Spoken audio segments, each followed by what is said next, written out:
നമസ്കാരം. നമ്മളിന്ന് സംസാരിക്കാൻ പോകുന്നത് വളരെ പ്രധാനപ്പെട്ട ഒരു വിഷയത്തെക്കുറിച്ചാണ്. ചികിത്സയും ആരോഗ്യവും ഒക്കെ ഒരു വലിയ കച്ചവടമായി മാറിക്കൊണ്ടിരിക്കുന്ന ഈ കാലത്ത് വൈദ്യശാസ്ത്രത്തിന്റെ യഥാർത്ഥ ആത്മാവ് എന്തായിരിക്കണം? ഈ ചോദ്യം നമ്മളോട് നേരിട്ട് ചോദിക്കുന്ന ഒരു പഴയ ചെറുകഥയുടെ ഉള്ളറകളിലേക്കാണ് നമ്മളിന്ന് പോകുന്നത്. ഓക്കെ, അപ്പോൾ നമ്മൾ നോക്കുന്നത് ഡോക്ടർ ഗോവിന്ദ് ഷെണായിയുടെ ജനമംഗൾ അസ്പതാൽ എന്ന ഹിന്ദി ചെറുകഥയെക്കുറിച്ചുള്ള ഒരു വിശകലനമാണ്.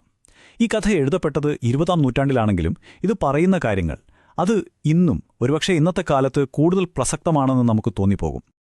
ഒന്ന് ആലോചിച്ച് നോക്കൂ, ഒരു ഡോക്ടറുടെ തൊഴിലെന്ന് പറയുന്നത് എത്രയോ പവിത്രമായ ഒന്നാണ്, അല്ലേ? പക്ഷേ ആ കടമ വെറുമൊരു ബിസിനസ്സായി ലാഭം മാത്രം നോക്കുന്ന ഒരു ഏർപ്പാടായി മാറിയാലോ?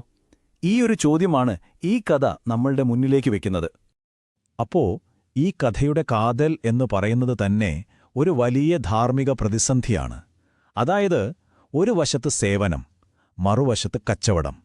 മനുഷ്യന്റെ ജീവൻ രക്ഷിക്കുക എന്ന വലിയ ലക്ഷ്യവും പണമുണ്ടാക്കുക എന്ന താൽപ്പര്യവും തമ്മിലുള്ള ഒരു പോരാട്ടം.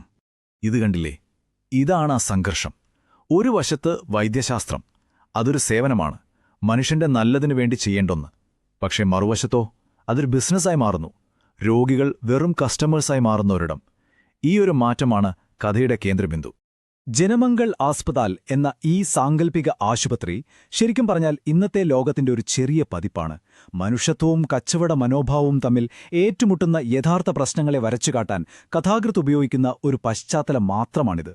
ശരി, ഇനി നമുക്ക് നേരെ ആ ആശുപത്രിയുടെ ഉള്ളിലേക്കൊന്ന് കയറിച്ചെല്ലാം. ഈ പറഞ്ഞ കാര്യങ്ങളൊക്കെ കഥാപാത്രങ്ങളിലൂടെയും സംഭവങ്ങളിലൂടെയും എങ്ങനെയാണ് നമ്മുടെ മുന്നിൽ ഇതൾ വിരിയുന്നത് എന്ന് നോക്കാം. ആദ്യം തന്നെ ആശുപത്രിയുടെ പേര് ശ്രദ്ധിക്കൂ. ജനമംഗൾ. കേൾക്കാൻ എന്ത് നല്ല പേരല്ലേ? ജനങ്ങളുടെ ക്ഷേമം എന്നൊക്കെയാണ് അർത്ഥം. അപ്പോ സ്വാഭാവികമായും നമ്മൾ അവിടെ നിന്ന് ഒരുപാട് നല്ല കാര്യങ്ങൾ പ്രതീക്ഷിക്കും. പക്ഷേ ആ പേര് വെറുമൊരു മുഖമൂടി മാത്രമായിരുന്നു. അതിന്റെ ഉള്ളിൽ നടക്കുന്നത് നേരെ തിരിച്ചുള്ള കാര്യങ്ങളായിരുന്നു. അവിടെ ചികിത്സ എന്നത് ഒരു കച്ചവടം മാത്രമായിരുന്നു. രോഗികളാകട്ടെ പണം തരുന്ന ഉപഭോക്താക്കളും. ഈ കച്ചവട മനോഭാവത്തിന്റെ ജീവിക്കുന്ന ഉദാഹരണമാണ് കഥയിലെ പ്രധാന ഡോക്ടറായ സേട്ട് ഗോവർദ്ധൻജി. അദ്ദേഹത്തെ സംബന്ധിച്ചിടത്തോളം രോഗിയുടെ അസുഖത്തേക്കാൾ വലുത് ചികിത്സയ്ക്ക് കിട്ടാൻ പോകുന്ന പണമായിരുന്നു. അശ്രദ്ധയും അത്യാഗ്രഹവും ചേർന്ന ഒരാൾ. കഥയിൽ ഒരു സംഭവമുണ്ട്. പണക്കാരനായ ഒരു രോഗി വരുമ്പോൾ ഡോക്ടർ അയാളുടെ അസുഖം എന്താണെന്ന് മുഴുവനായിട്ട് നോക്കുന്നുപോലുമില്ല. എത്രയും പെട്ടെന്ന് ബില്ലടപ്പിച്ച് അയാളെ പറഞ്ഞയക്കാനാണ് ഡോക്ടർ ശ്രമിക്കുന്നത്. ഇത് കാണിക്കുന്നത് ഒരു ഡോക്ടറുടെ അശ്രദ്ധ മാത്രമല്ല, മനുഷ്യത്വമില്ലായ്മ കൂടിയാണ്.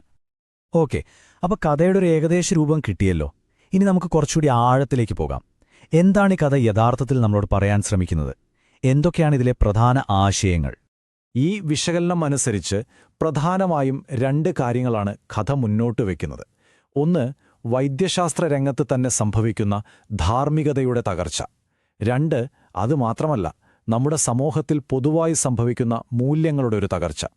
ഇവ രണ്ടും പരസ്പരം ബന്ധപ്പെട്ടും കിടക്കുന്നു.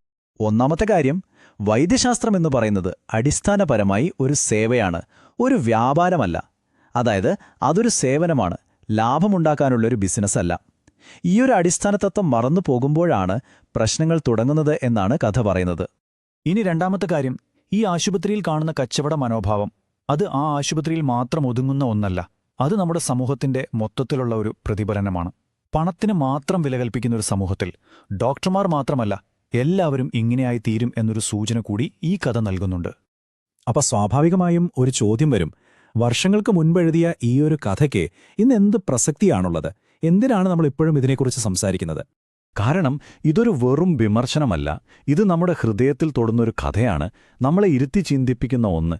ഇത് വായിക്കുമ്പോൾ നമുക്ക് കഥാപാത്രങ്ങളുടെ അവസ്ഥയിൽ വിഷമം തോന്നും, ദേഷ്യം വരും. അതാണ് ഈ കഥയുടെ ശക്തി. അതായത് ഈ കഥയുടെ ലക്ഷ്യം തന്നെ നമ്മളെ ഒന്ന് പിടിച്ചു കുലുക്കുക എന്നതാണ്. നമ്മുടെ ചുറ്റും നടക്കുന്ന ഈ കച്ചവടവൽക്കരണത്തെക്കുറിച്ച്, അതിന്റെ ഭവിഷ്യത്തുകളെക്കുറിച്ച് ഒരു നിമിഷം ഗൗരവമായി ചിന്തിക്കാൻ നമ്മളെ നിർബന്ധിക്കുകയാണ് ഈ കഥ ചെയ്യുന്നത്. അത് നമ്മളെ ഈ അവസാനത്തെ ചോദ്യത്തിലേക്ക് കൊണ്ടെത്തിക്കുന്നു. ഇന്ന് ചികിത്സ എന്നത് കോടികൾ മറിയുന്ന ഒരു കോർപ്പറേറ്റ് വ്യവസായമായി മാറുമ്പോൾ ജനമംഗൾ എന്ന ആ പഴയ ആശുപത്രി നൽകുന്ന മുന്നറിയിപ്പ് നമ്മൾ എത്രത്തോളം ഗൗരവമായി കാണണം? ഈ ചോദ്യത്തിനുള്ള ഉത്തരം ഒരുപക്ഷെ നമ്മൾ ഓരോരുത്തരും സ്വയം കണ്ടെത്തേണ്ട ഒന്നാണ്.